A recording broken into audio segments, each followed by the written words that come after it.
Hello, kind of holy crap moment. So my topic today is about WPA3 in particular and how things have been changing from WPA2. We're going to do a little bit of a history lesson first, but it can be WPA3 easy. Okay? In the beginning, we had WEP.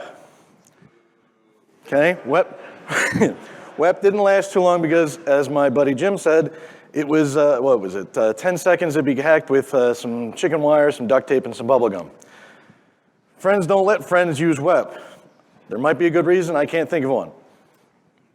After the beginning, we got WPA. It didn't last too long either, it was a Band-Aid. Then we got WPA2. This one gave us a lot of enhancements that we still use today. It wasn't replaced until 2018 with WPA3, which is what everybody's talking about now.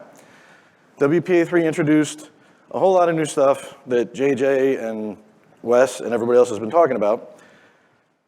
It became a big thing because of things like crack and frag attacks. It got a lot of attention.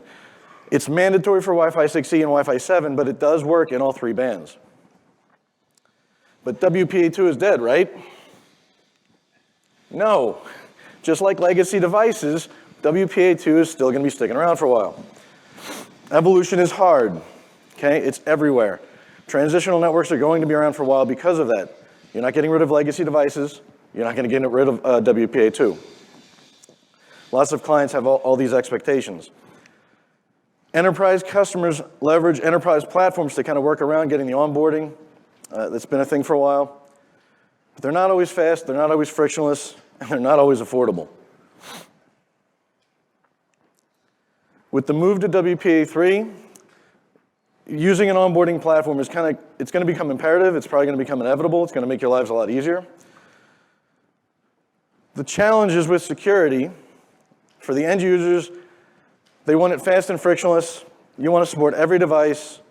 They want their own networks, and they want autonomy. You know, people want to bring in their Apple TVs and their Xboxes and their Switches. They just want to get on. They don't care about security. But as an administrator, you want to be able to secure your users, secure your networks, no open networks, right?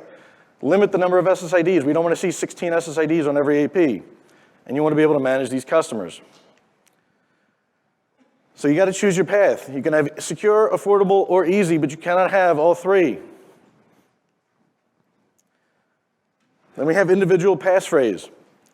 Okay? You get your one passphrase for every user on the same SSID.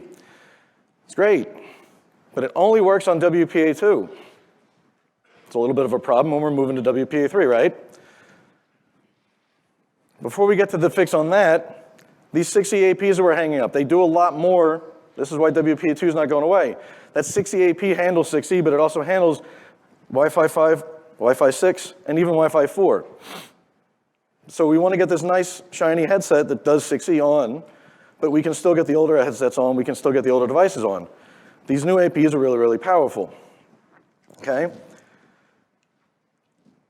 So we want that single passphrase per user that's still going to get that 6E device on, but it's also going to get these other devices on as well. So how do we fix this problem? Okay? We have to make all of that work with something new. But it can be done.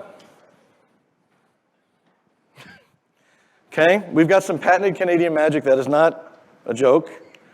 Okay? You're going to connect to your MDU WLAN. You're going to authenticate with a unit passphrase. I can't exactly show you what we do here, but it does work. The response is going to go back. You're going to get accepted. You're going to go back with your four-way handshake. This is because every device that's joining as a WPA3 device does have the capability of doing WPA2. Okay? But you can't see this either. This is where the patents come in. We send back the authentication with the unit passphrase. It gets accepted.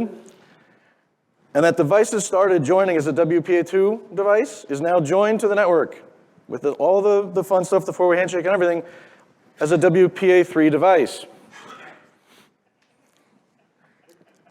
This is why we have to do this, though. Okay? Wi-Fi would work great if it weren't for the clients. Everybody talks about least capable, most important device and things like that. If we didn't have to worry about that, things like all that Canadian magic wouldn't be a thing. Okay? I can talk about it more in the vendor session tonight. We've got a bunch of guys from Ruckus here that can also talk about it probably.